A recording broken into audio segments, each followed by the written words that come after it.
But your requirement is like you have the DVD, right? So the first priority or first order should be your DVD option, right? Then after selecting that, save it and exit from the BIOS, then again restart it. The automatically the BIOS or BIOS input output method which you have selected will be mooted. Okay, will be booted. Then your installation process is started.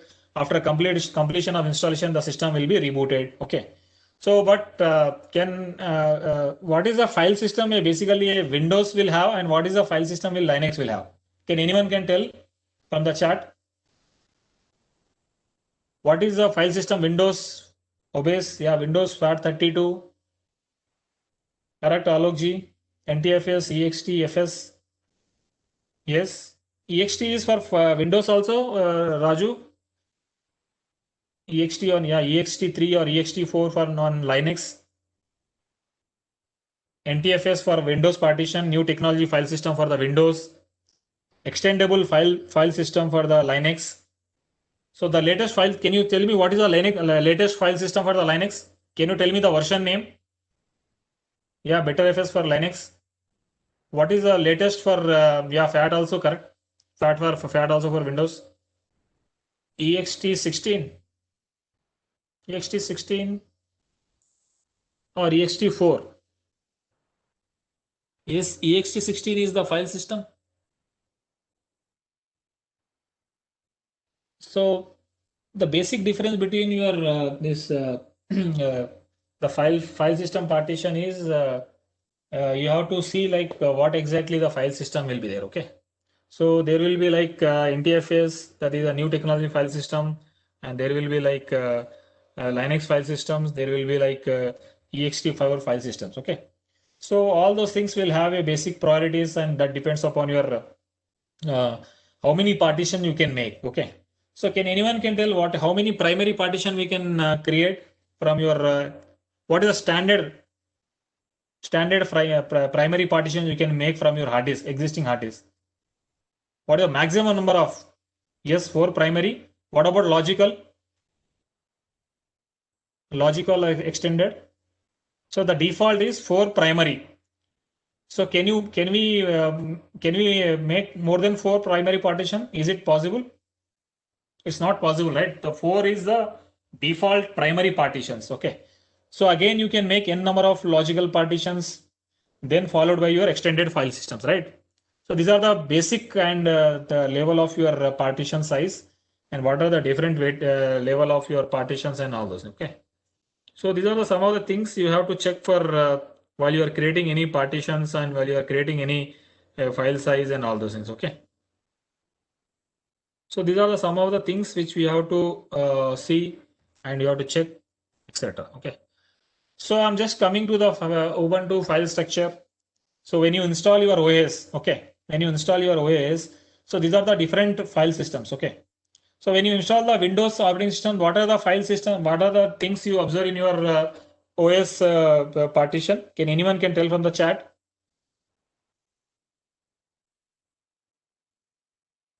What are the what exactly you observe in the program files?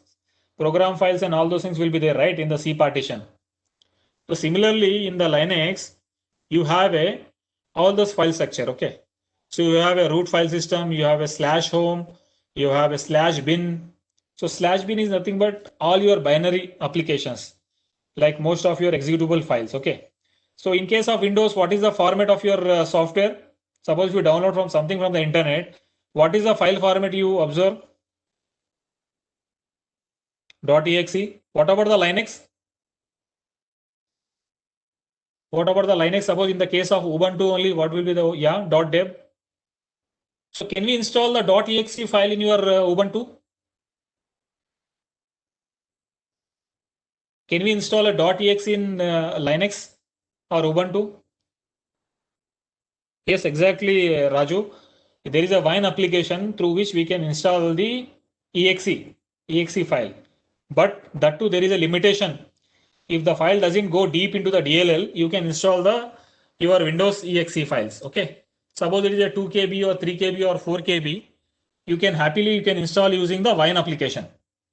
So Wine is one of the application where you have to install in the Linux. Suppose there is a dependency like you should install some kind of Windows executable in the Linux. You can install in the Linux, but there is a challenge like that file should not go deep into the DLL file. Okay. So slash boot, what exactly the slash boot you have? The files required to boot, such as kernel and all those things. Okay. Kernel is nothing but that is the core part of your operating system where your all OS related files will be residing. Okay. So what about in your case of Windows, what exactly the files are there in booting? Have you observed like in the program files, what exactly there in your program files? So program files have system32, different drivers are there, different devices are there. Program files will see each and everything. Okay. So those things will have the different directories, but in case of your Linux, it has the different directories. Okay. So slash dev is your devices where your all drivers to display will be there. Okay. Suppose if you have installed, so your device related drives can be visible in this file structure. Okay. Slash etc is nothing but suppose if you have made some configuration files. So if you want to really see what exactly the configuration of your files, you can happily go into the this slash etc directory. But in case of Windows, can you able to see this each and everything? Suppose there is a driver actually, there is a graphics driver which is installed on your PC. What is the configuration and what is the details, how it is installed and where it is exactly installed and what is the directory and all those things. Can you able to open and see that in case of Windows operating system? So can you able to see in case of Windows? No, because it is a closed source. That means it is a commercial software. But Linux has the beautification like you can see each and everything. You can modify your source code easily, okay, as per your requirement. So boot p at different run levels, slash home, where your user files and folders will be there. So slash home is equivalent to, what is the equivalent in Windows? Slash home is in Linux, right? So what about in Linux? What about in Windows? Sorry.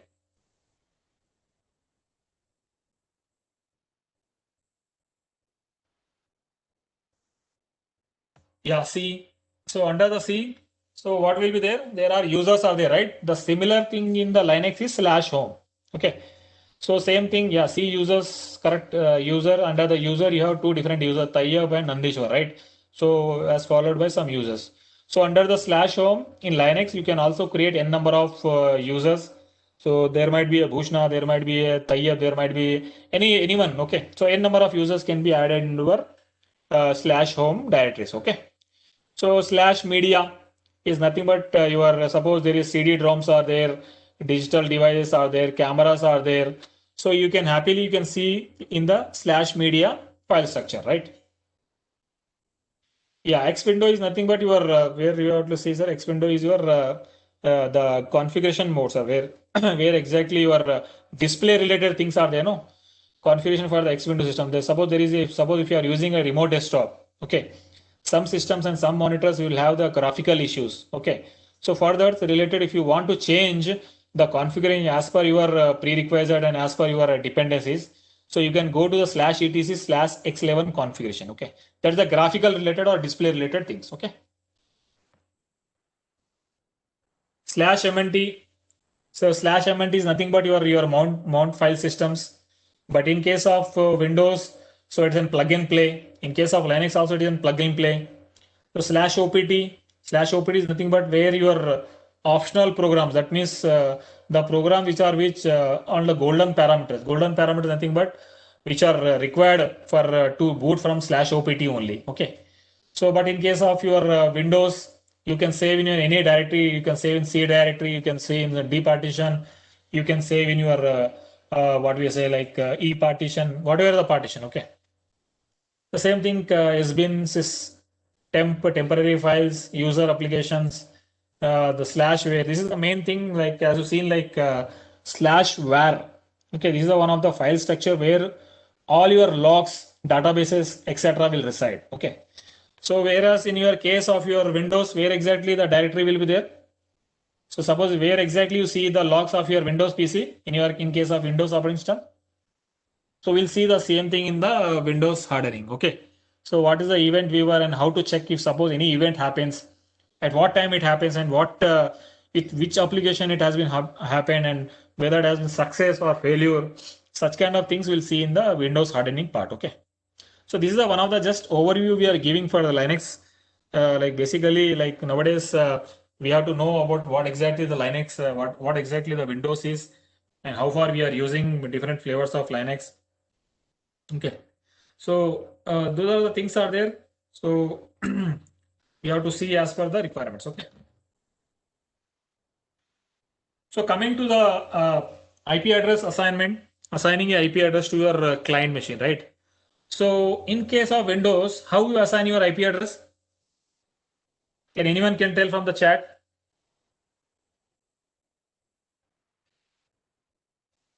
How you can, yeah, Ethernet.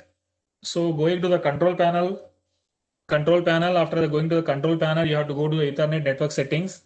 There you have a local area connection and one more is wireless connection settings, right? So there, as per your requirement, like suppose if you are, the shortcut is ncpa.cpl, perfect, Srinivasan. So you have to also, so always you can use the shortcut keys, and also as a best practices, you can also go to the control panel. After going to the control panel, you can go to the network settings. Yeah, wireless setting is also okay. So after going to the wireless settings, you can see, you can give the, if it is a DSCP, you can give the DSCP. If it is a static, you can also give the static. So can you tell me what is the difference between the static and DSCP from the chat? What do you mean by static? Static connection. So can you tell me what is the static connection? What do you mean by automatic connection? Yeah, fixed IP need to give manually. Perfect. Fixed dynamically assigned. Yeah. So fixed is means dynamically assigned, correct? DSCP is nothing but we are getting a IP address from the pool. So pool of IP address. What do you mean by pool of IP address? Suppose there is a DSCP server configured in our network, right? So automatically all our IPs will be coming from the pool. So whether we should give a pool of IP address in the configuration file. So there is one example actually. Suppose there are some around 100 users are there in our organization. So is it okay to give a 100 IPs pool, or whether we have to give a 150 pool of IPs? So it's a question for you from the chat box. So suppose there is how you can provide the DSCP security. Can anyone can experts can tell from the chat how you can provide a DSCP security? So there is okay DSCP. You are told like you are giving a IP from the pool, and you are giving a some kind of centralized authentication is also okay from the IP addresses. So there is there is a lease, lease time, and also there should be a lease time, and also there should be a MAC address binding. Okay. So suppose if IP address is acquired, so that should be a MAC binded with your concerned laptop or system or workstation. Okay. So these are some of the security issues while we are suppose the DSCP server is used, or some kind of automatically assigned IP addresses are used. Okay. So you should always keep in your thing like how to secure and how to harden a DSCP kind of things. Okay. So as usual, like there are, if you see my network connection from the screen, there is a wired, there is a wireless, there is a mobile broadband, there is a VPN, etc. Okay. Suppose if you after going to the wired connection, log in as a root is nothing but it is equivalent as an admin in the Windows, right? So in case of Windows, you use administrator or admin account, right? The same head of the all the file hierarchy is the root. Root is the head of the all the Linux file systems. Okay. So these are some of the things which you have to keep in mind. And when you click on the network, these things, you have to go to the taskbar.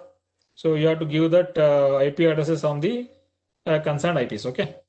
So these are some of the things which you have to see. So you have to keep in mind like what exactly you are giving. Suppose if it is a wired connection, if it is a wireless connection. Suppose if you are using some kind of broadband, you have to give the broadband IP. Suppose if you are using any VPN access, you can give the VPN. Okay. So all those things are same. Graphical things are same as compared to the Windows. So everything you can assign and you can just give the IP addresses what exactly it is required for your as per your requirement, right? So click on edit connection. There you can give the IP address of your machine, right? So how to set the IP address? Select edit button. So if it is IP version 4, you can go to the IP version 4 setting. If it is IP version 6 setting, you can go to the IP version 6 setting. If it is a manual, you can give a manual. If it is a DHCP, automatically the DHCP will take care of all the IP address, your netmask, gateway, and DNS server. So click on the add, give the IP address, netmask, see the previous screen, how we are given. So these are my IP address where exactly I have given. So IP address in my case is 172.16.104.70. Netmask followed by netmask. What is a gateway? Gateway is nothing but your device gateway from where your communication will come into your settings. Okay. So what is the method I kept here? Whether it is a static or it is an automatic mode. What is a manual or it is a DHCP? Static, right? So because as I'm using a what we say like static mode, since my requirement is a manual mode method, so I have to select manual. If it is a DHCP, you have to select the DHCP, right? So these are some of the settings you have to always see, and you have to thoroughly you have to give. If it is a DNS, means suppose if internet is required for your local PC, you can give the DNS server. There are two DNS servers IP addresses are there. One is a primary DNS server and second is secondary DNS server, right? So in order to resolve, in order to get internet, you have to provide your DNS server. So coming to the commands. So how many members have the basic idea about the commands? What exactly the commands you suppose there are some users I am seeing from the chat history that they are using CentOS, they are using Ubuntu. So I think you are aware about the commands also, right? I'll just show some of the basic commands